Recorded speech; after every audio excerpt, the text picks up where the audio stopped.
Vande Bharat train ही नवभारताची एक अनुपम भेट माननीय मोदीजींनी आपल्याला दिलेली आहे।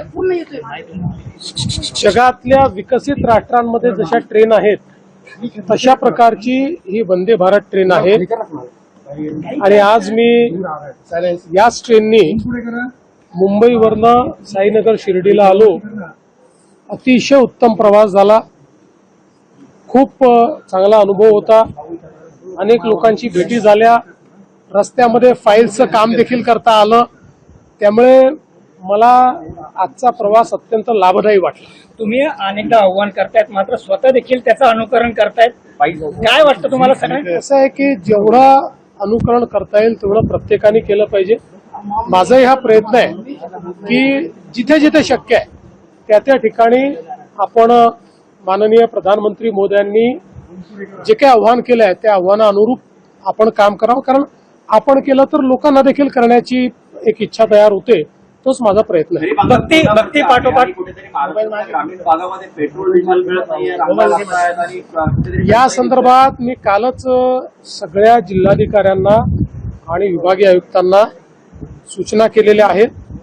त्या ठिकाणी शेतकऱ्यांना जो काही डिझेल लागेल ते उपलब्ध करून द्या, पण शेतकऱ्यांच्या नावाखाली जर कोणी साठेबाजी करत असेल तर त्याच्यावरही लक्ष ठेवा, कारण काही भागांमध्ये अचानक 20 ते 30% डिझेलचं मागणी, पेट्रोलची मागणी वाढल्याचं दिसतंय। त्यामुळे दरवर्षी आपल्याला किती लागतं याची आपल्याला माहिती आहे, त्यात अचानकपणे जर 20-30% वाढत असेल तर त्यात काहीतरी गडबड देखील असण्याची शक्यता आहे। म्हणून शेतकऱ्यांना त्रास होऊ नये अशा दृष्टीनं त्या ठिकाणी काही ना काही उपाययोजना करण्यास सांगितलेल्या आहेत। काही ठिकाणी जिल्हाधिकाऱ्यांनी RC बुक बघून त्यांना डिझेल देणं सुरू केलेलं आहे। मला असं वाटतं की आपण ते करण्याचा प्रयत्न करू। जगभरातील भक्तीचं केंद्र असलेली शिर्डी आता शक्तीचं केंद्र बनते, काय वाटतंय? खूप आनंदाची गोष्ट आहे। बघा, भक्ती आणि शक्ती आपल्या भारतीय अध्यात्मामध्ये एकत्रितच आहे आणि आपण सगळे भक्ती आणि शक्तीचे उपासक आहोत।